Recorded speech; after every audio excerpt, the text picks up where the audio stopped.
Eu espero, francamente, que o início da sua tarde da terça-feira seja igual ou bem melhor do que o início da minha, cheia de expectativa e também convicto estou eu, nesse início de terça-feira, de que as revelações que serão feitas aqui a seu favor, a favor de toda a sociedade, acerca de um assunto que é cheio de delicadeza e precisa ser abordado com muita ternura, porque isso vai facilitar, sem dúvida alguma, o entendimento das pessoas, porque existe muita gente que ainda não entende, como deve ser entendido, a essência, a veracidade e a importância deste assunto que abordaremos a partir de agora.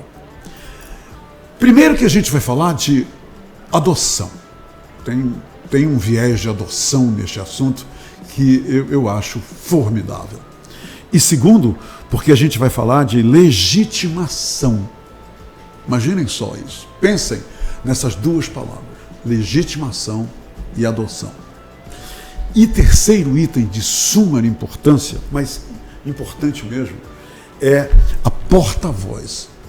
É a pessoa que, com muita gentileza e muita generosidade, saiu do seu caminho de rotina profissional e está aqui à minha frente para nos entregar, para compartilhar com a gente aquilo que ela nutre, aquilo que ela desenvolve como expertise profissional. Eu estou falando da doutora Elaine Benayon, que me dá muito orgulho. Eu não posso nem falar dela usando só o meu coração, mas eu estou usando todo um sentimento de orgulho por se tratar de uma mulher que foi a única do estado do Amazonas e a primeira advogada do norte do país a participar da formação de lista sêxtupla, concorrendo à vaga da advocacia no Superior Tribunal de Justiça. Imaginem só o preparo, a caminhada que ela teve que desenvolver para chegar neste ponto. Outra coisa, ela é formada em Direito pelo Centro Universitário de Ensino Superior do Amazonas, CIESA, e também especializada em Direito Civil e Processo Civil pela Universidade Cândido Mendes e mestrado em Direito pela Universidade La Salle Menter, Manaus, Canoas. A sua atuação é principalmente na área civil, com foco no direito de família e direito das sucessões. Além de professora, a doutora Elaine Benayon também é membro do Instituto Brasileiro de Direito de Família. Imaginem só, com todo esse credenciamento, a tranquilidade que eu, como jornalista, me encontro neste momento, seguro de que o que vai ser passado para vocês, todos que estavam nos esperando até agora, será de infinita grandeza, e não só isso, uma ferramenta para levar qualidade de vida à vida de muita gente que busca isso tenazmente. Minha gente, a doutora Elaine, ela vai lançar este livro que está aqui na minha frente, e cujo título é Legitimação da Homoparentalidade e Adoção. É uma análise do Juizado da Infância e da Juventude Civil da cidade de Manaus. Nós nunca abordamos esse assunto, dentre as milhares de entrevistas e conversas que tivemos aqui, é a primeira vez que a doutora Elaine me privilegia para fazer essa abordagem. E eu, por causa disso, eu estou muito feliz. Eu realmente estou. Doutora, muito obrigado por estar aqui, muito obrigado por vir aqui generosamente compartilhar toda a importância desse trabalho que a senhora vai lançar na sexta-feira. Seja bem-vinda. Como eu lhe disse quando a senhora chegou, minha casa é tua casa. Tá bem? Obrigada pela oportunidade. É com alegria que eu estou aqui para falar de algo que é importante para mim, né? O lançamento do meu livro. E assim, nós pensamos em tudo com muito cuidado, desde a capa. Eu queria aqui destacar porque quando nós tivemos quando eu levei o tema, eu falei, nossa, eu quero algo assim que quando as pessoas verem o livro pela capa, elas se inspirem e ele traduza o sentimento, né? Então, quando nós pensamos na capa do livro, eu queria algo que transmitisse acolhimento, amor, cuidado, proteção. E então eu penso que a gente conseguiu trazer essa, eu acho que sim. essa identidade para essa capa desse livro. Antes de nós mergulharmos no nosso assunto, vocês vão ter um pouquinho de paciência, tá?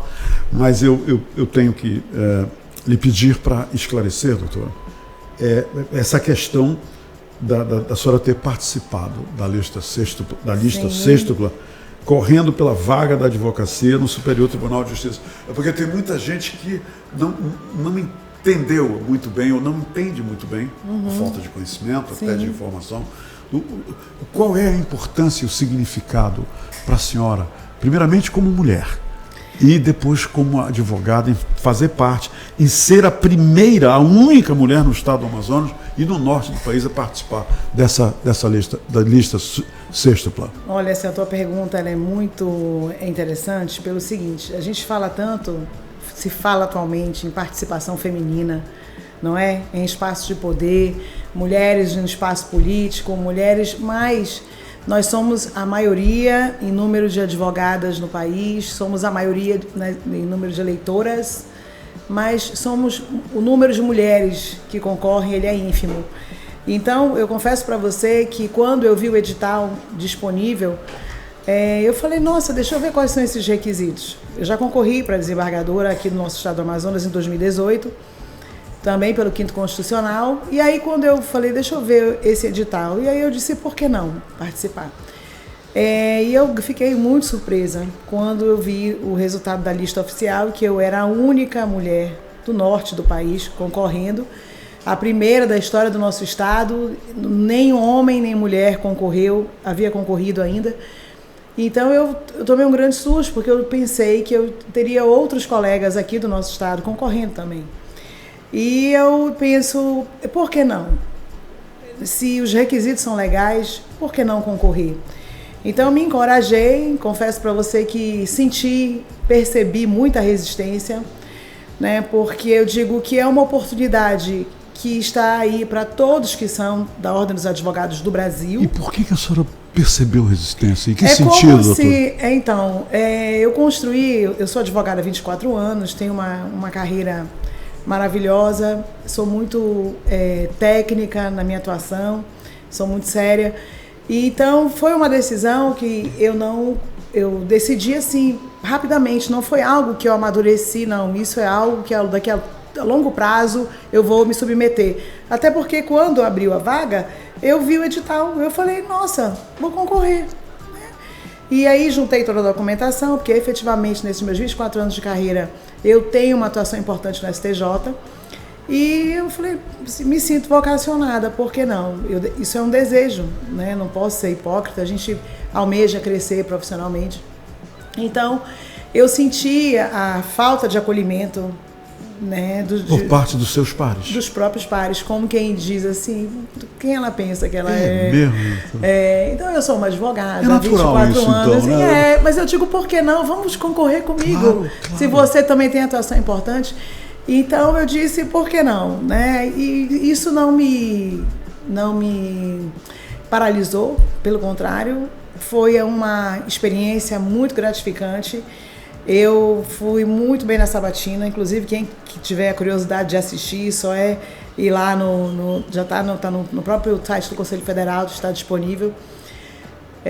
A sabatina foi em Brasília. Em Brasília, no Conselho Federal, nós éramos 34 candidatos, teve o requerimento indeferido, ficamos em 33 na disputa e eles fazem um sorteio da ordem de quem vai ser sabatinado. Eu fiquei na posição 27.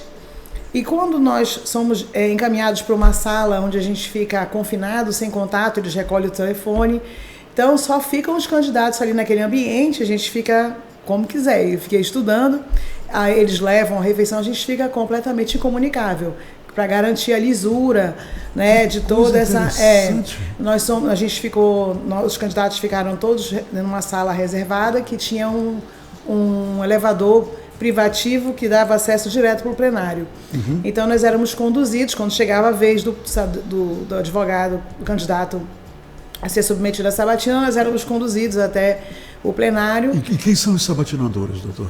São os próprios conselheiros federais. Eles montam uma comissão e aí eles escolhem as questões e tal, e a gente vai sendo sabatinado. Nós temos 3 minutos para se apresentar e 3 minutos para responder as perguntas que são feitas.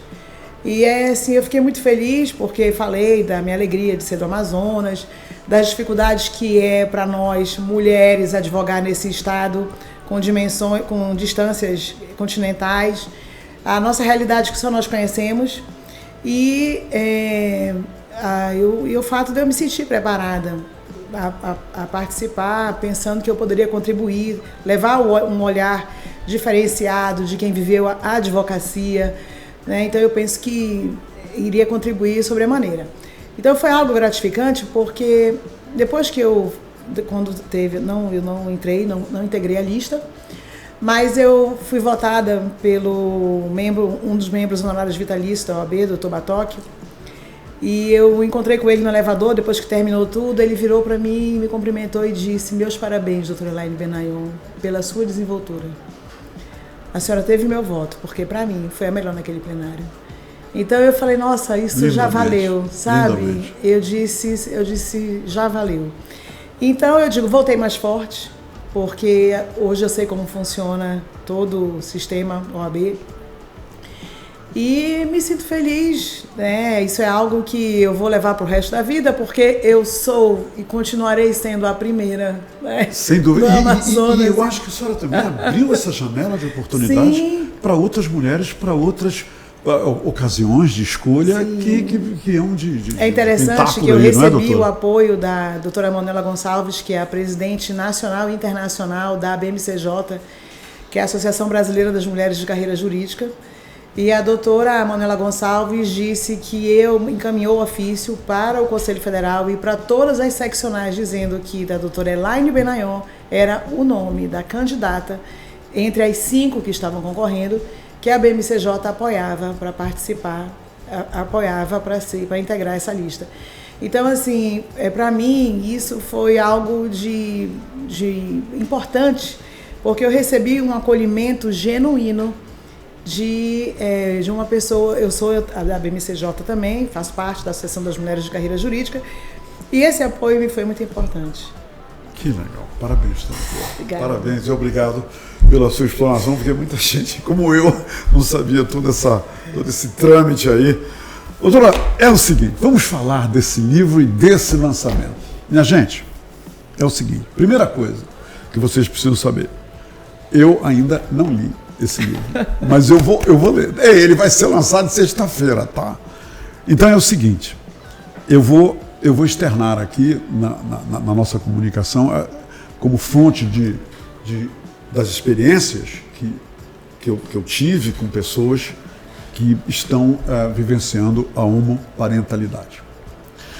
Doutora, esse livro que eu ainda não li, eu posso assumir que para as pessoas que estão hoje num processo de homoparentalidade, é também um livro que vai levar as informações sobre um processo de libertação, porque eu lhe explico essa palavra na minha cabeça que está... Eu tenho uma grande amiga que era casada com um homem. E todo o tempo ela escondeu do marido essa questão homossexual dela. Um belo dia, ela teve, eu julgo, uma epifania e resolveu revelar ao marido essa condição, principalmente porque ela não aguentava mais reter o amor que ela havia desenvolvido por uma outra mulher. E a primeira conversa que ela teve foi com o marido sobre essa questão. Muito bem, depois que ela me contou essa história, e hoje elas são casadas, elas têm 2 filhos maravilhosos, mas ela me disse que o fator principal que levou a fazer aquilo era libertação. Ela tinha que se libertar de uma prisão, de uma condição mental que ela vivia, de que apesar de estar casada com um homem excelente que a tratava bem, um marido que afetuoso e tudo mais, mas ela tinha uma condição natural dela em direção e amorosa por outra mulher. Me diga uma coisa, essa libertação, essa orientação vai agora, depois que as pessoas lerem esse livro, para tantas mulheres que eu sei, que ela me disse isso. Roberto, muitas mulheres hoje estão casadas com um homem, porque na época que casaram não podiam, por causa de questões da situação, e passam pelo que eu passei. Essa libertação, esse caminho, elas encontrarão por aqui de como trilhar, doutora? Com certeza. E é interessante que esse caminho não está aberto apenas para as relações compostas por mulheres. Há homens também que vivem casamentos e estão infelizes, né? E que já tem já percebeu que a sua orientação é a homoafetiva e não a heteroafetiva. E está aí vivendo esse desafio de assumir a sua... Ela acha que o número desses homens e mulheres é muito grande, a senhora concorda? Concordo, É grande. É grande. Homens casados e mulheres casadas com uma orientação diferente da situação que elas vivem. Na verdade, é interessante, o direito de família contemporâneo, ele preconiza a felicidade dos seus membros. Tanto que hoje a gente não discute mais, por exemplo, quando há uma ruptura conjugal, ninguém busca saber sobre culpa, quem deu causa, isso não interessa para o Estado. E tampouco não tem mais lapso temporal a ser cumprido. Então houve uma relativização? Não, houve a simplificação do trâmite processual para quem deseja regularizar. Então significa dizer que se eu quiser casar hoje, posso me divorciar amanhã? Pode. Infelizmente ou felizmente, pode. Mas essa questão com relação ao caminho, é interessantíssima essa abordagem que nós trazemos, porque a questão da adoção, ela vai além de nós enxergarmos quem deseja exercer esse papel da parentalidade, né? Quem deseja exercer a paternidade ou a maternidade. Na condição de dois homens e duas mulheres, não é isso? Porque no processo de adoção, o cuidado que se tem é que ela precisa ser pautada, a gente tem 2 parâmetros, ser pautada em motivos legais e ela representar reais vantagens para o adotante. A gente fala assim, a adoção é o pai que deseja, não, é o direito da criança crescer, se desenvolver num ambiente familiar, dentro de um lar que lhe dê afeto, lhe dê uma condição de se desenvolver com saúde.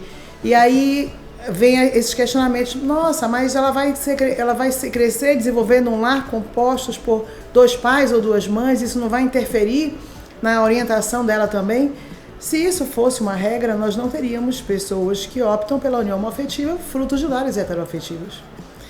E isso vai, sabe? Então, o que está em jogo, a gente se prende na questão da orientação, mas há outras questões mais relevantes e que precisam receber o olhar do Estado, das pessoas. Primeiro ponto, eu penso que seja a informação, ela precisa chegar. Para você ter uma ideia, nós temos em 2011 houve o julgamento pelo STF, houve o reconhecimento da união afetiva como entidade familiar, atribuindo a eles o mesmo tratamento que é dispensado à união estável, heteroafetiva. Então, a partir daquele momento, 5 de maio de 2011, nós já havíamos, então, esse reconhecimento. Aí, posteriormente, o Conselho Nacional de Justiça baixou uma resolução determinando que fossem admitidas o casamento entre pessoas do mesmo sexo, né, formalizando o casamento civil. Uhum. E também, com esse reconhecimento da união afetiva como entidade familiar, a possibilitar também a conversão da união estável uma afetiva para o casamento. Mas é interessante que o livro traz esses números. Os pares homoafetivos que vivem a união estável ainda é maior do que o número de casados homoafetivos. Então, doutor, explique isso, por favor. As pessoas não têm, acho que optam pela união afetiva. Dentro da minha abordagem, analisando os meus processos de adoção, os processos de adoção do nosso juizado, que tramitou nesse lapso temporal aí, que nós delimitamos aqui, de 2009 até 2020, a preferência dos relacionamentos, as pessoas que buscaram a adoção vivem em união estável, que é aquela união informal, que é a união de fato que nós falamos, que ela não começa com uma escritura pública, ela começa com a decisão de passar a conviver no mesmo teto, aquela convivência que nós chamamos como se casados fossem, que a literatura trata como more uxório, né? E é menor em relação ao número de casados que buscam a adoção. Não é que só os que vivem, não. É porque eles optam pela informalidade. E aí, quando vem a necessidade de incluir o outro parceiro ou a outra parceira como dependente num plano de saúde, por exemplo, aí é que eles vão buscar formalizar a escritura pública para proteger o outro companheiro. Porque isso é obrigatório. É obrigatório, senão não tem como comprovar a dependência, né, a união estável. Preciso fazer a escritura pública. E aí é interessante essa questão porque muitos optam por requerer a adoção individualmente, desencorajado, com receio. Mas isso também é permitido? É permitido a adoção, mas o ideal, isso é algo que eu até destaco no livro, é que ela seja requerida pelos dois pares. Por quê? Porque a criança, ela acaba sendo prejudicada. Ela cresce com ambas as referências, de mãe ou de pai. E apenas um exerce de fato o direito de representar. Em caso de separação, por exemplo, aquele que não consta no registro de nascimento da criança vai ter dificuldade, não vai conseguir pleitear o direito à regulamentação de convivência, a guarda da criança, em caso de ruptura. Da mesma forma, se um dos pais que vivem de fato, aquele que não adotou, falece, essa criança não vai conseguir concorrer à herança deixada por ele.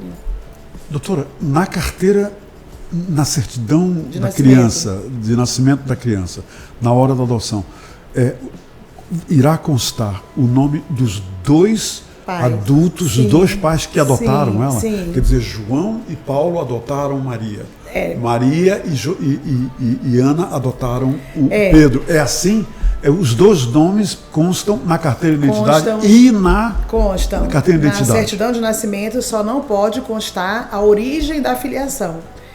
Então, não pode constar que ela é fruto de adoção, porque isso gera preconceito. Então, a criança passa a adotar o patronímico do sobrenome dos dois pais ou das duas mães. Claro. E na certidão de nascimento consta também os avós, ela vai ter os avós das duas mães, né? Claro. Vai constar, assim como num casal heteroafetivo, da mesma forma, a criança que é fruto de um lar heteroafetivo. É mais comum casais de mulheres ou casais de homens adotarem? Existe já esse levantamento? Então, é interessante essa pergunta, porque aqui no livro eu falo sobre, dentro do meu levantamento, o número de uniões formadas por mulheres pleiteando a adoção é maior do que o de homens. E aí a gente fala exatamente sobre isso, não é que a mulher tenha mais vocação de exercer a maternidade, não é isso. É porque, na verdade, por exemplo, para se prevalecerem de uma técnica de reprodução, ela é muito cara. Então, a adoção é uma forma um caminho mais fácil, mais palpável, para elas exercerem esse sonho da maternidade, não é? Então, a gente não pode dizer que elas são, não, os homens também são, mas a gente percebe que as mulheres elas são mais audaciosas, elas são mais corajosas para requerer. Eu vou usar essa palavra. Audaciosas não, corajosas, porque não é audácia. Corajosa. É coragem, coragem. Eu vou usar uma palavra que a senhora usou, eu gostei dessa palavra. No caso da ruptura, ok? Marital. Eu gostei desse termo. Da ruptura marital. Por exemplo, a criança ainda é de menor. E um dos pais é quem é o suporte financeiro, representa o suporte financeiro do casal. A questão da pensão alimentícia, ela é a mesma questão, uma mesma regra, tudo igual, não muda, doutora? Tudo igual. É o mesmo direito, né? O direito é igual, então? É igual. A gente não tem, é interessante que em 2011 houve reconhecimento da união afetiva como entidade familiar. O Estatuto da Criança e Adolescente não traz nenhum impedimento para pessoas que vivem em união afetiva adotarem. Não há vedação nenhuma. E a gente já, desde 2011 para cá, já se passaram, a gente está em 2000, meu livro, o marco temporal é até 2020, mas nós já estamos em 2024. Então nós temos aí 13 anos em que não há ainda uma legislação expressa. Não há. Não há. Mas não há norma proibindo também. Então, o direito a alimentos é para todos indistintamente, independentemente da origem da filiação, né? A gente fala na sucessão, por exemplo, falece um deles. E é interessante porque o preconceito é das pessoas. Porque filho, o nosso ordenamento não admite que conste no registro de nascimento a origem da filiação. Então, ninguém vai saber quando pegar uma certidão, não pode constar. Observa nas observações lá. Ela é fruto de adoção, não pode constar. Sim, então, eu até brinco em sala de aula que eu digo nunca que... constou, né, doutor? Pelo que eu mas sei. Acontece isso. Acontece. Eu já tive a oportunidade de solicitar uma retificação de certidão de óbito, de nascimento, para excluir a observação lá embaixo. A adoção foi sentenciada em um processo que tramitou em Óbidos, no Pará. Então, é interessante, os direitos são os mesmos. Quando abre a sucessão, aí, se esse pai que falece ou essa mãe que falece tinha filhos de relacionamentos anteriores e aí, posteriormente, adota uma outra criança, esse adotado, ele vai ter os mesmos direitos que o irmão de sangue, o que é filho de sangue. Né? Então, a gente sabe, a paternidade ela se estabelece também, como a gente sabe, existe a paternidade socioafetiva.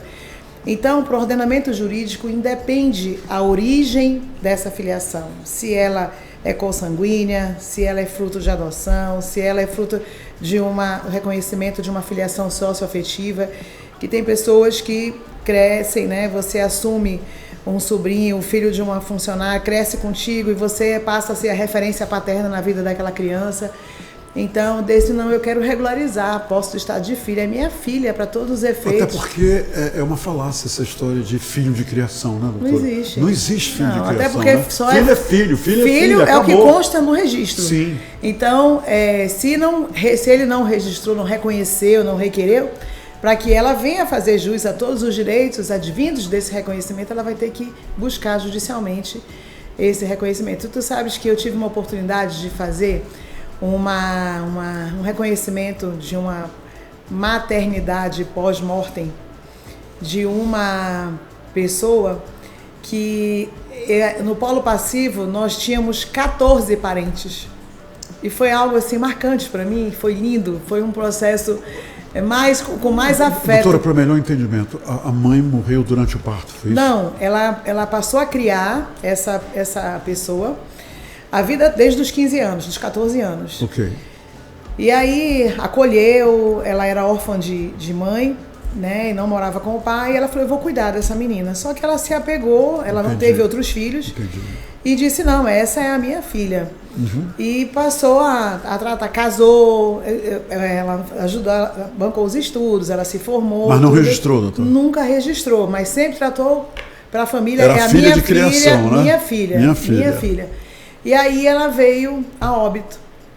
E aí a filha disse, poxa, eu queria regularizar, é possível? Eu falei, nós vamos ter que incluir todos os parentes. No caso, ela não tinha ascendentes vivos, tinha os irmãos, os colaterais, e eram 14 pessoas. E foi uma audiência com 14 pessoas que, de forma unânime, disse, ela é nossa prima, sim, a gente ama, ela sempre foi filha da minha tia, então foi algo assim tão lindo, sabe, que ela ficou assim, ela já sabia que eles a amavam, mas aquele momento ali foi um ato de manifestação expressa de afeto, sabe? Doutora, o que a senhora diria nesse momento? E agora, como a senhora me perguntou sobre aquela câmera ali, o que a senhora diria para as pessoas que estão nos vendo e nos ouvindo, por exemplo, a questão do preconceito? A minha amiga, inclusive, me ligou ontem à noite. sabendo que eu estaria com a senhora. A minha amiga me disse que passou por um momento muito difícil na escola. Numa reunião de pais, ela foi altamente magoada pelo preconceito de outros pais em relação a ela, que souberam, ela não sabe como, que ela é casada com outra mulher. E o que a senhora tem a dizer a essas pessoas que ainda, com tanta pobreza de espírito, usam o preconceito para magoar, para ofender pessoas como ela, que é casada com outra mulher? Olha, e a questão envolvia o filho dela, sim, que ela antes de casar com essa mulher, ela foi casada com um homem e com eles tiveram, com ele teve esse menino. E agora, na escola, ela sofreu preconceito, que a magoou muito. O que a senhora tem a dizer a esse tipo de pessoas, doutora? Olha, eu penso que é um absurdo qualquer forma de preconceito, porque nós, cidadãos, exercemos vários papéis na sociedade. Nós não podemos ser medidos por uma escolha pessoal, por uma orientação sexual. Então, eu exerço o papel como profissional, eu sou mãe, falando de mim como mulher, esposa, sou advogada e tenho irmãos, então eu exerço vários papéis na sociedade. E o fato, você exerce vários papéis na sociedade. Então, a orientação sexual, ela não pode servir como um ponto determinante para desqualificar o ser humano como inteiro. Quando a gente fala da adoção, a gente está falando de um direito, né? A nossa Constituição, lá no artigo 227, ela diz assim: é dever da sociedade, do Estado e da família, com absoluta prioridade, garantir à criança, ao adolescente, o direito à vida, à saúde, à moradia, e elenca lá inúmeros direitos.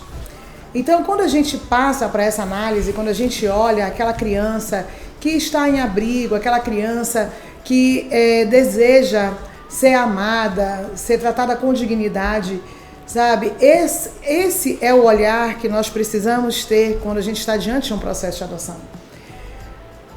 A equipe multidisciplinar, quando ela vai fazer a abordagem, ela avalia outros fatores que são determinantes para que o juiz tenha subsídios de decidir se realmente essa adoção ela é vantajosa para a criança.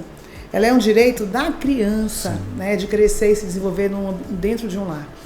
E aí, essa abordagem é interessante porque as pessoas pensam, mas eu não tenho tanta condição financeira. Mas quem disse que a condição financeira é um fator determinante?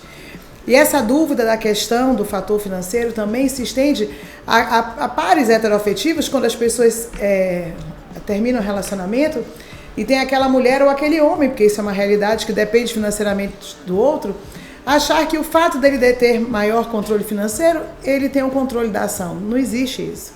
Não é só a questão financeira, porque a gente tem pessoas que têm rendimentos que não são rendimentos tão altos, né, como a maioria dos brasileiros, mas isso não significa que ele não possa propiciar aquela criança, proporcionar a ela um desenvolvimento saudável, permitir que ela tenha uma instrução adequada, cuidados com saúde. Então, são questões que estão muito além, são muito mais importantes do que uma simples orientação. E o que eu diria para as pessoas que sofrem isso? A gente tem que enfrentar, nós temos que ser coerentes, autênticos e assumir as nossas decisões, né? Nós não estamos aqui para agradar ninguém. Então, sejam fiéis às escolhas de vocês e busquem se informar, porque o direito está aí para todos, indistintamente.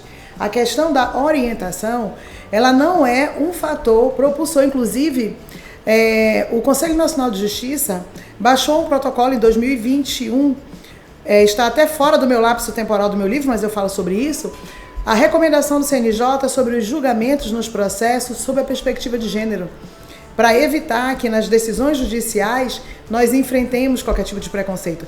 Mas esse preconceito, ele não é só de quem vive uma união afetiva. Esse preconceito, ele ocorre com nós, mulheres.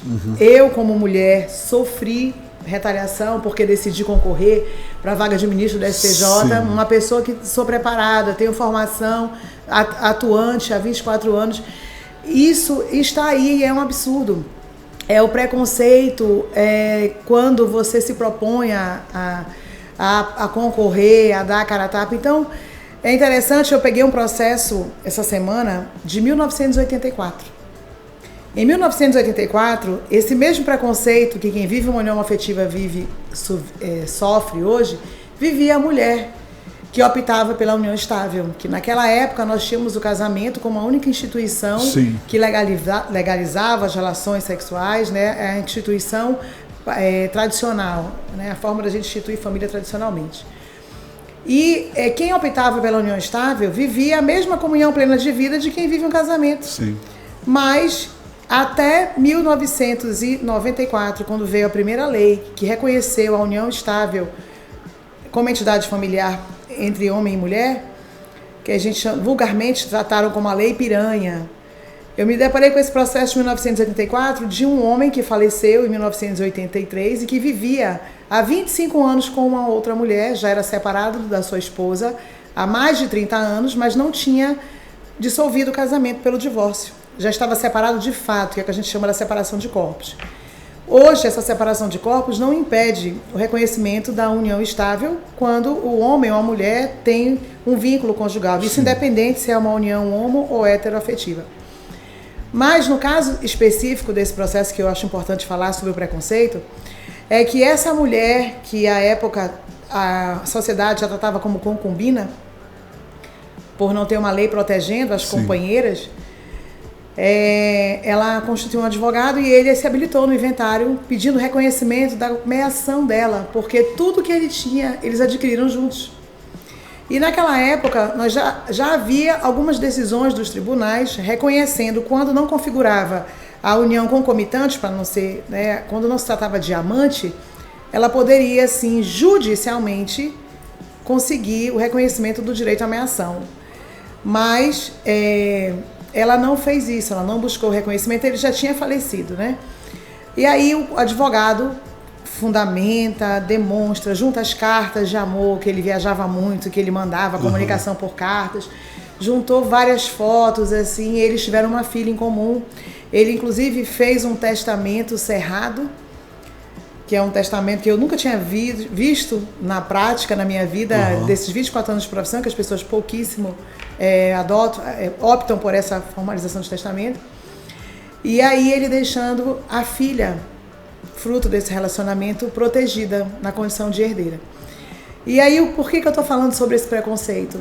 Porque eu peguei esse processo e o advogado da ex-esposa, ela era inventariante, sim, porque ser esposa é um status, eu vou falar sobre isso daqui a pouco também, que dá um tratamento diferente para quem vive como companheira.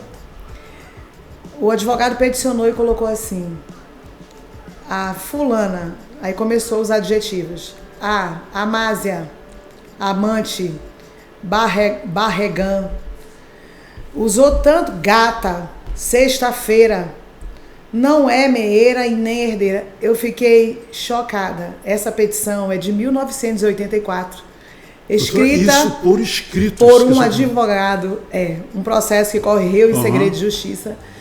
E eu fiquei, meu Deus, e nesses meus 24 anos de profissão, eu nunca tinha visto isso. Quando eu digo para você que a minha conduta é extremamente técnica, porque eu digo para as pessoas quando chegam no meu escritório, aqui é um espaço de acolhimento, não é um espaço de julgamento. E eu penso que nós, profissionais, temos a obrigação, o nosso Código Civil diz que não é admitido alegarmos desconhecimento de lei como matéria de defesa. Por que eu vou me portar como um profissional do direito, menosprezando e tratando a pessoa dessa forma? Eu só falei 5 adjetivos, são vários, eu não consegui decorar.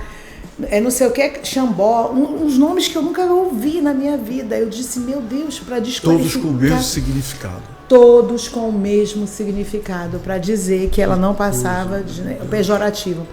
Então, a companheira, ela viveu esse mesmo preconceito e ela vive ainda hoje. Por quê? Porque há mulheres e homens, como a união estável, ela é uma união informal, as pessoas que não fazem a escritura pública de união estável, elas ficam completamente desprotegidas.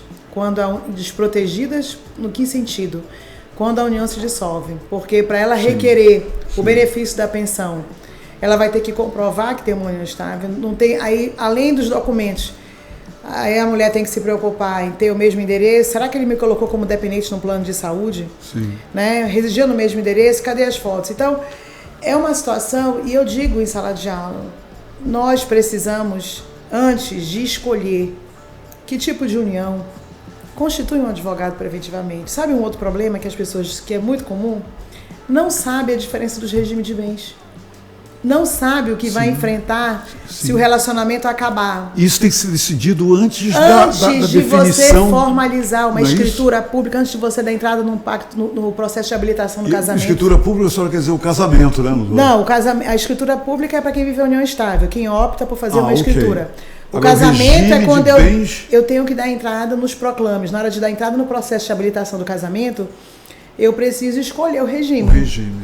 E as pessoas não pouca sabem. Gente faz isso, não sabem. Não sabem a diferença. Poucas pessoas sabem a diferença entre eles e o que elas vão enfrentar. Se o relacionamento acabou pela vontade, vamos nos separar porque não dá mais, ou em virtude de um óbito, quando a abertura da sucessão que a gente fala, ou um deles falece.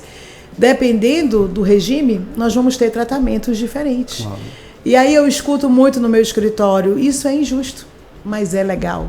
No direito, nós temos inúmeras situações que são legais e injustas, dependendo do ponto de vista da posição que você ocupa. E passa a ser injusto por algo que não fizeram lá atrás. Por falta de informação. Por falta de informação. Porque escolhe sem conhecimento de causa. Doutora, a doutora Ezelaide Viegas, que é especialista em Direito de Família e Sucessões, é conselheira federal da OAB, delegada do Amazonas, vice-presidente da Comissão de Direito da Família, Sucessões e Adoção da seccional da OAB Amazonas. Ela escreveu algo que, nesse final da nossa conversa, eu quero que a senhora troque miúdos para a gente. Eu fiquei fascinado. Eu não li o livro, como eu falei, mas eu li aqui o primeiro parágrafo do prefácio da doutora Ezelaide Viegas. Conhecimento é libertador quando o seu detentor é capaz de fazê-lo revolucionar a vida das pessoas, pelo saber dentro do contexto social que se apresentam, trazendo mudanças significativas. Nesse contexto, o magistério, além de apaixonante, consegue produzir frutos e ser motivo de orgulho, servindo de combustível para desenvolver melhores ações, possibilitando abraçar conscientemente o novo aos primeiros sinais de caducidade. Esse é só o primeiro parágrafo. Traduza ele para a gente, por favor. Então, ela completa, né? Eu fui aluna da doutora Ezelaide, eu fui da primeira turma do curso de Direito do CIESA, e assim, eu tenho muito amor por ela. Eu digo que eu sou cria da doutora Ezelaide. Inclusive, ontem estivemos juntas fazendo uma audiência lá no escritório. Doutora Ezelaide, ela diz, ela é uma querida, ela diz que ela é a minha maior fã. E ela foi uma das pessoas que me apoiou, pegou na minha mão na disputa por a vaga, fazendo esse corpo a corpo com todos os conselheiros federais. Ela é uma pessoa que torce muito por mim. E ela diz que eu consegui, ela diz que eu sou uma pessoa admirável para ela, pelo fato de ter me aprofundado no estudo dos direitos de família, de ter a coragem de atuar de forma independente e ser corajosa, e nada me paralisa. Eu sou uma profissional assim, muito atuante, e que eu penso que nós temos a obrigação de estarmos em dia, estarmos atualizados com toda a mudança social. O direito, ele vem regular os fatos sociais. Então, é essa advocacia que eu me propus a exercer nesses 24 anos, de uma forma muito ímpar, independente e técnica, não sem focar nas pessoas no sentido das suas escolhas, da orientação, não. Porque eu sempre digo isso em sala de aula para os meus alunos, a nossa atuação, ela tem que ser única, independentemente do polo que eu esteja atuando, onde eu esteja atuando. Se eu advogar para o autor ou para a parte requerida, a minha linha é a mesma, porque o direito é um só, não é? Então, nós precisamos ter esse comprometimento. O que respeito, eu como professora universitária, ensinando a prática civil para os meus alunos, verbalizar um discurso em sala de aula e na minha vida profissional ter um comportamento diferente. Sim. Isso é incoerente. Então, nós temos que ser autênticos, não é? Então, ela fala algo que me marcou mais. Eu vou te mostrar aqui. Ela disse algo, que ela diz que esse livro, ele é um convite para todos. Ela diz aqui, olha, cadê? Aqui, olha, cadê? Ela colocou assim: ser convidada para prefaciar este livro, além de um orgulho ímpar, é motivo de júbilo ao constatar ao longo desses 25 anos de convívio acadêmico e pessoal, porque na verdade hoje já tem quase 30, a profissional, a doutora Elaine Benayon, se tornou professora universitária de graduação e pós-graduação em Direito de Família e Sucessões, estudiosa do tema, se diferenciou ganhando notoriedade no meio jurídico. E aí ela diz aqui, ó: a doutora Elaine Benayon possui uma trajetória profissional brilhante, destemida na defesa dos interesses dos seus clientes, fugindo do básico, patrocinando casos jurídicos complexos, e isso é verdade, eu digo, só pego coisa complexa, é incrível, já atrás, sabe? E protagonizando um conhecimento jurídico criativo a ser seguido por todos os operadores. Então, eu digo, eu escutei uma vez de uma cliente, ela disse assim para mim: o marido dela é um homem muito poderoso aqui no estado, um poder aquisitivo elevadíssimo, e ela, extremamente insegura, ela virou para mim e disse assim: doutora Elaine, eu sou uma formiguinha, ele é um elefante. Eu disse para ela: isso não é um problema, porque nós temos o direito ao teu lado. Então, vamos ver até onde esse gigante consegue chegar, né? E nesse caso específico, nós tivemos o maior arbitramento de alimentos da história do Amazonas, nesse processo em que ela era uma formiguinha e ele um elefante. Então eu digo, as pessoas não têm que se deixar levar por esse discurso: ah, outra parte é poderosa, olha, o judiciário. Gente, as coisas, elas são diferentes daquilo que a gente costuma ouvir. Quando a gente fala do direito de família, a gente tem, primeiro, que os processos correm em segredo de justiça. Segundo, que a proteção integral à criança ou adolescente, ela é tão forte que as pessoas não têm essa margem de barganha que elas imaginam que elas tenham, sabe? O Ministério Público atua de forma muito zelosa, sabe? O judiciário como um todo, quando se trata de superior interesse da criança. Então, no momento da gente deferir uma adoção, do judiciário deferir uma adoção, o superior interesse da criança vai prevalecer sempre. Maravilha. Doutora, falamos de tudo muito importante, mas onde é que vai ser o lançamento do livro? A Nívia está me olhando ali, fala do lançamento do livro. Então, ele será lançado sexta-feira, lá no Palácio. Legitimação da homoparentalidade e adoção. Diga a hora, está todo mundo convidado? Todo mundo convidado, no Palácio Rio Negro. Nós marcamos às 18 horas, para dar tempo das pessoas chegarem. Palácio Rio Negro, lá na 7 de setembro? 7 de setembro, exato. E aí nós estaremos lá até às 23 horas, recebendo a todos com muita alegria. E assim, eu já estou muito feliz com todo o retorno, feedback que eu estou recebendo, e é um convite, sim, para todos estarem comigo nesse momento aí dessa conquista, dessa primeira vitória, o primeiro de uma série, se Deus quiser. Só me resta agora, depois dessa conversa tão agradável, fazer duas coisas. A primeira é a seguinte: dizer que eu tenho certeza que, do jeito que a doutora Ezelaide é importante na sua vida, linda a maneira que a senhora se referiu a ela, a senhora é muito importante a vida das minhas duas filhas, a Débora e a Vivian, porque foram suas alunas. E eu tenho certeza disso.